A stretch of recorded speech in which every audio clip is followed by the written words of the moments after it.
Después de 11 años de lucha por la independencia y derrocado el breve imperio de Iturbide, la Constitución de 1824 estableció la primera República Federal del México independiente.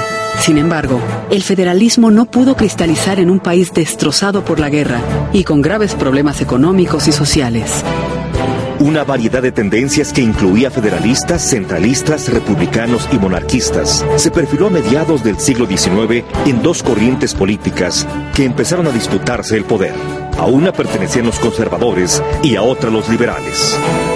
Se piensa que casi todos los conservadores eran criollos nacidos y criados en el seno de familias adineradas, mientras que los liberales provenían de cunas mestizas y estudiaron en institutos científicos y literarios de ciudades como Oaxaca, Guadalajara, Morelia y San Luis Potosí.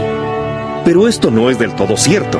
Muchos liberales provinieron de familias adineradas como Melchor Ocampo, en tanto que también hubo conservadores de cuna humilde como Tomás Mejía.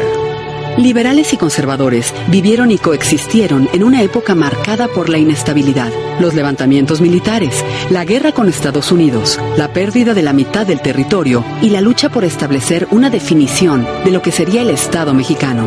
Unos y otros querían otorgarle identidad a México, darle certeza como nación independiente y formar al país en el sentido más amplio de la palabra. Comprometidos y fundamentalmente honestos, eran hombres de acción y de pensamiento a la vez.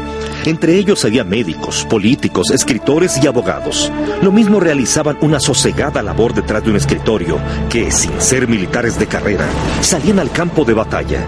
Muchos fueron capaces de batirse a muerte por defender sus ideas. Subyugados por sentimientos afines como la lealtad a la patria, entre liberales y conservadores había coincidencias, pero sus programas de acción eran diametralmente opuestos. Por ello, el proceso de edificar a la nueva nación fue complejo y difícil. En general, los conservadores tenían el apoyo de la Iglesia Católica, la burocracia urbana y las familias acomodadas. Clérigos y militares formaban parte de ese grupo, y el historiador y político Lucas Alamán fue su mentor ideológico. Los conservadores se proponían rescatar a México del caos en el que vivía. Los unía la idea de que el pasado colonial sería una fuente de inspiración para planear el futuro y el respeto a los valores religiosos como base de la sociedad. También deseaban mantener los privilegios de la Iglesia y el ejército. Los liberales querían instaurar un nuevo orden que permitiera construir una nación independiente y republicana. Para construir una sociedad más justa, deseaban establecer libertades de trabajo, comercio, educación, tolerancia de cultos y una democracia representativa. Tenían el propósito de eliminar el fanatismo religioso, instituir la educación laica y promover el desarrollo económico. Los conservadores no estaban en contra del progreso, pero muchos de ellos defendían el sistema monárquico y mostraban desacuerdo con el republicano. Su programa político estaba en contra del sufragio popular y de la igualdad jurídica de los individuos. Los liberales defendían la república y querían instituciones similares a las de Estados Unidos, que le auguraban un futuro venturoso a ese país. El programa liberal quería evitar la participación de la Iglesia en los asuntos del Estado, emitir leyes que nacionalizaran sus bienes y decretar la igualdad de todos los ciudadanos ante la ley. Los conservadores evocaban las instituciones políticas de las monarquías europeas y simpatizaban con la idea de establecer un imperio hereditario. Buscaban el apoyo de Europa porque veían en los Estados Unidos una amenaza para la independencia y la identidad de México. En 1853, los conservadores llevaron a Santa Anna al poder, pero su gobierno se convirtió en una dictadura insoportable. Con la muerte de Lucas Alamán, el gobierno conservador perdió a su principal consejero y Santa Anna estableció prohibiciones e impuestos que resultaron impopulares y muy criticados. El malestar social dispuso así el fortalecimiento de los grupos liberales.